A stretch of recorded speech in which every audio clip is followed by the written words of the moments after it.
Why many die at 72, and how some quietly live to 100. Bad asterisk, they worked hard all their lives, raised children, paid taxes, survived wars, and then, at 70 or 72, they quietly passed away. But a few, just a few lived on. 290 to 100 even. Beyond what made the difference? This is not a story about medicine. This is a story about choices, about habits, about quiet wisdom. Let's begin. 1. The sudden drop after 70, why it happens. Mrs. Janet White of Surrey died just after turning 72. No heart attack, no cancer, just faded. Her son said she lost her purpose after retirement. In Ohio, Mr. Carl Davis died at 71. His neighbor recalls, he used to love fishing, but after his wife passed, he just stayed indoors. He shrank. Thousands of such stories echo across the UK and USA. People don't die from illness. They die from disconnection. Key point. After 70, most people stop growing. They stop connecting. They stop moving. The body listens and starts to shut down. 2. The ones who lived, what did they do differently? Let's meet Mrs. Eleanor Grant, 299, from Kent, sharp memory. Still walks to her garden every day. What's her secret? She says, I never stopped learning, I never stopped loving. Or Mr. Raymond Fox, -102, in Vermont. Still cooks his own meals, still reads the newspaper with glasses. He says, I eat little, walk daily, and forgive quickly. 3. The quiet killers after 70 here are the 6 silent enemies that often take people too early to 1. Isolation. When friends die and families get busy, many seniors become invisible. Loneliness is as deadly as smoking 15 cigarettes a day. 2. Sitting too much. Long hours in front of the TV shrink muscles, stiffen joints, and slow down circulation. 3. No new goals. After retirement, many stop having goals. But the brain needs purpose, like the lungs need air. 4. Overmedication. Many seniors are on 5 to 10 medications. The mix can lead to fatigue, confusion, and falls. 5. Processed foods, easy to make meals often contain high salt and sugar, leading to hidden inflammation. 6. Unexpressed grief. Many bury their grief from losing a spouse or a sibling, and it turns into chronic sadness. 4. The 6 habits of the longest living elders. Now let's talk about the quiet survivors. Those who made it past 90 without hospitals or nursing homes. 1. Morning routine. Most wake up early. They drink warm water, stretch, pray, or reflect quietly. They begin their day with intention, not TV. 2. Daily movement, walking, gardening, light chores. They keep their bodies in gentle motion every day. 3. Simple eating, small portions. Cooked at home, plenty of vegetables, some fruit, a bit of protein, but not too much. And they avoid overeating. 4.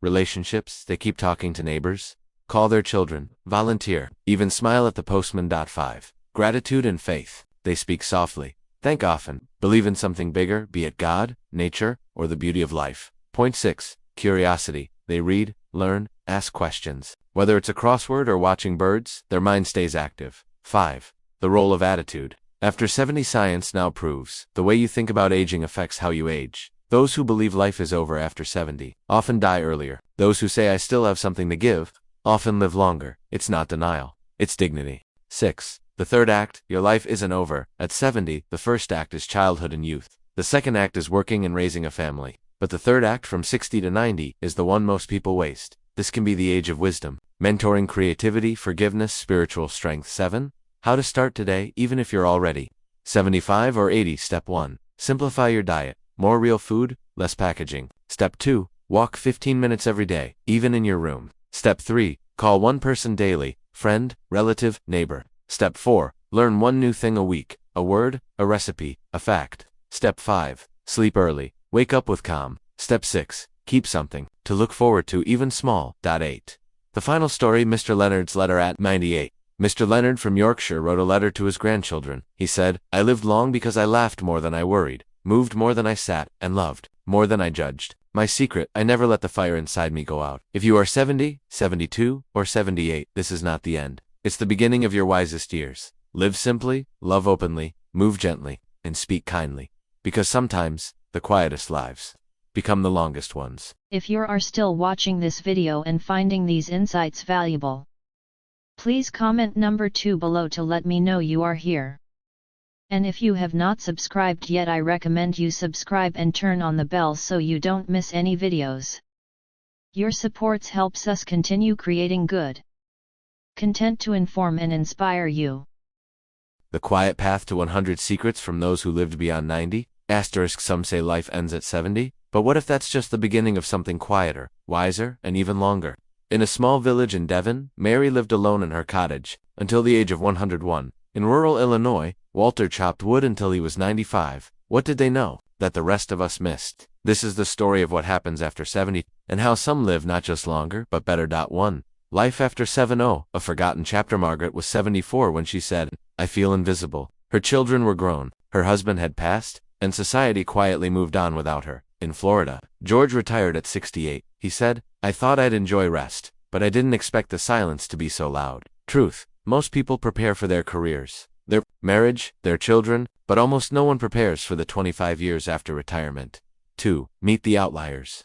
The 90-plus clublets visit a few rare souls who defied the odds. 1. Miss Lillian, 97, Sussex. She paints every Sunday. Her words, "I kept color in my life, both on canvas and in spirit." 2. Mr. Harold, 99, Ohio. Still sharp, still active in his community church. "I stayed curious, that kept me going." 3. Thelma, 102 menos Arkansas. "I forgave quickly, and never went to bed angry." These weren't athletes, not millionaires. They were ordinary folks, with extraordinary habits. 3. What steals life quietly after 70? It's not one disease that takes people down early. It's the combination of quiet, creeping habits, abandoning routine sleeping, irregularly lack of sunlight, emotional withdrawal, nutritional neglect, fear of change. Aging doesn't kill. Stagnation does. 4. What the longest-lived people had in common. 1. Consistency in sleep. They slept early, woke early, kept the clock steady. 2. Movement, not exercise, not gym, not machines.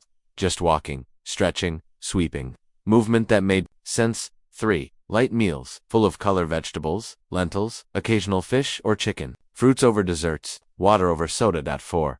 Daily purpose, feeding birds, knitting scarves, watering plants, something small, but meaningful. 5. Emotional release. They cried when they needed to, laughed even when no one else was around, spoke their heart to God, to a friend, or even to the mirror. 6. Faith and forgiveness. They believed in something beyond themselves, and they rarely held grudges. They let life flow. 5. The turning point story. Nora at 75. Nora was 75 when her doctor told her, "You're slowing down fast." She had arthritis. Her son had moved far. Her husband was gone. She cried that night. But something changed. She took out her late husband's walking stick, opened the front door, and walked to the end of her street. The next day she walked 2 blocks.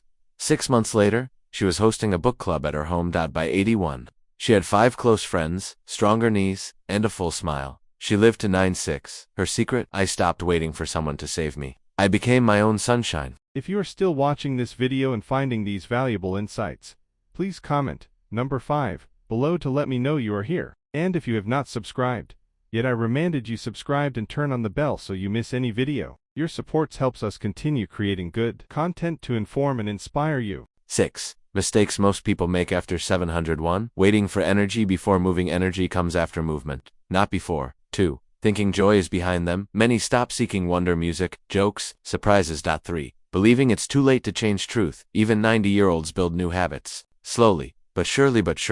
4. Isolating themselves. Silence can be peace, but too much becomes poison.